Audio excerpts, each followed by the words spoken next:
2013 Bitcoin top එක 2017 top එක ඒ විතරක් නෙමෙයි 2022 টොප් එක හරියටම දවස් කීපයකට කලින් මේ ඉන්ඩිකේටින් අපිට ඇඩ් කරා. මේක ඔයා දැනගන්නම ඕන ඉන්ඩිකේටර් එකක්.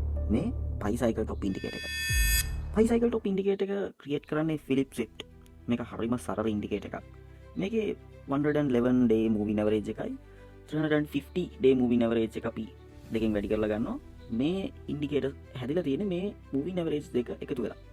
එතකොට මේ 111 day moving average එකයි 350 day moving average එකයි එකට ක්‍රොස් වුණාම ඒ කියන්නේ slow moving average එකයි fast moving average එකයි එකට ක්‍රොස් වුණාම අපි කියනවා මාකට් එකේ টොප් එකක් ෆ්ලෑෂ් වුණා කියලා.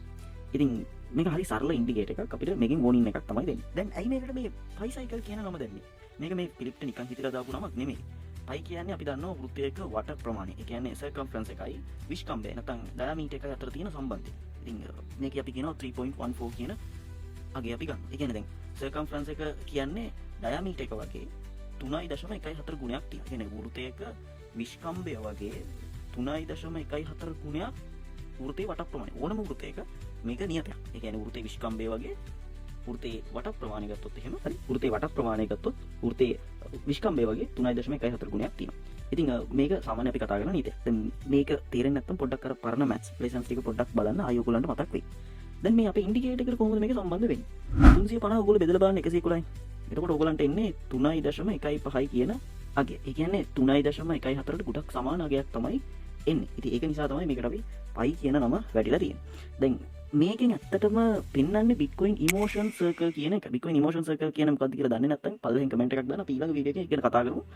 මේ මෙතන ෆිලිප් පෙන්වන්න හදන්නේ මේ සර්කල් එකේ තියෙන එක අන්තිම ස්ටෙප් එක. ඒ කියන්නේ යුෆෝරියා කියන තත්ත්වයට ආවම මාකට් එක ක්‍රෑෂ් වෙන්න ඔන්න මෙන්න තියෙන තත්ත්වය. ඒතකොට මේක තමයි මේ 5 cycle top indicator එකෙන් ෆ්ලෑෂ් කරන්නේ. කියන්නේ টොප් එකක් කියලා හඳුන්වන්නේ මේ යුෆෝරියා කියන ස්ටේජ් එකට මාකට් එක ආවා කියන එක තමයි මෙතනින් අපිට පෙන්වන්නේ. දැන් ඔයගොල්ලෝ හිතනවා ඇති මේක කලින් හරියටම টොප් එක ෆ්ලෑෂ් වුණා. ඒක නිසා දැන් මේ සැරේ බුල් මාකට් එකෙත් 2025 টොප් එකත් හරියටම මේකෙන් අපිට පෙන්නයි කියලා ඔයගොල්ලෝ හිතයි. නෑ එහෙම හිතන්න බෑ.